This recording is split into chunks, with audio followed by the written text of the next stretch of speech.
कोई बात नहीं, 10 मिनट में हो जाएगा। चलो टेस्ट ट्यूब बेबी को समझते हैं हम लोग, ठीक। देखिए टेस्ट ट्यूब बेबी क्या होता है। टेस्ट ट्यूब बेबी एक टेक्नोलॉजी होता है। क्या होता है? एक टेक्नोलॉजी होता है जिसमें क्या होता है, इन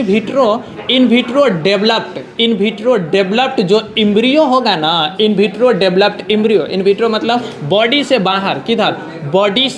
बॉडी से बाहर जो डेवलप्ड इम्ब्रियो होगा ना, उस इम्ब्रियो को ट्रांसफर कर दिया जाएगा नॉर्मल यूटेरस वाले जो फीमेल होगी ना, नॉर्मल यूटेरस मतलब कि यूटेरस खराब नहीं होना चाहिए, नॉर्मल यूटेरस वाले जो फीमेल होगी उसमें क्या होगा? ट्रांसफर कर दिया जाएगा, ठीक है। ट्रांसफर जैसे किया तो फिर वहां पे इम्प्लांटेशन होगा। इम्प्लांटेशन के बाद चाइल्ड क्या करेगा? ग्रोथ और डेवलपमेंट करेगा, और ग्रोथ और डेवलपमेंट के बाद नॉर्मल क्या होगा? नॉर्मल ग्रोथ और डेवलपमेंट हो गया और चाइल्ड का डिलीवरी हो गया। और इसी टेक्नोलॉजी को हम लोग बोल देते हैं क्या? Test tube baby. समझ गए क्या बोलते हैं? टेस्ट ट्यूब बेबी मतलब कि वैसा प्रोसेस है, वैसा टेक्नोलॉजी है जिसमें इन विट्रो डेवलप्ड जो इम्ब्रियो होगा उसको ट्रांसफर कर दिया जाएगा। इन विट्रो डेवलप्ड जो इम्ब्रियो होगा उसे ट्रांसफर कर दिया जाएगा नॉर्मल यूटेरस वाले फीमेल में, नहीं नॉर्मल यूटेरस वाले क्या? फीमेल में। फिर वहां पे यूटेरस में चाइल्ड ग्रोथ किया, डेवलप किया, और फिर उसका क्या हो गया? बर्थ हो गया, नॉर्मल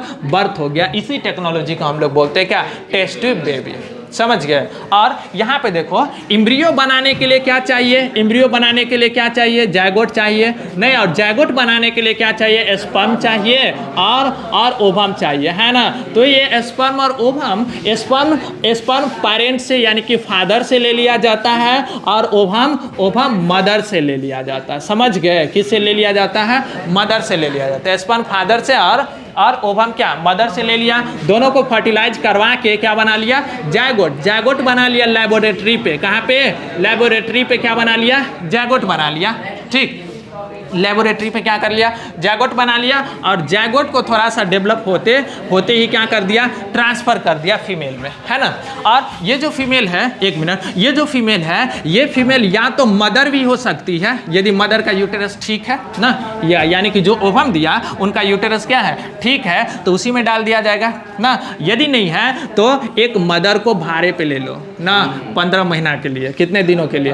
15 मंथ के लिए। हाँ, 15 मंथ के लिए। सुनो, हाँ ऐसे देखो, भाड़े पे ले लिए। अब क्या होगा? उसमें ये इम्प्लांट करवा दिया जाएगा। सुनो ना, उसमें इम्प्लांट करवा दिया जाएगा, नहीं सारे चीज़ें, इसको न्यूट्रिशन सब सारे चीज़ें मिलेगा। फिर 9 मंथ में क्या करेगा? चाइल्ड को जन्म देगी। 9 मंथ में क्या करेगी? चाइल्ड को जन्म देगी।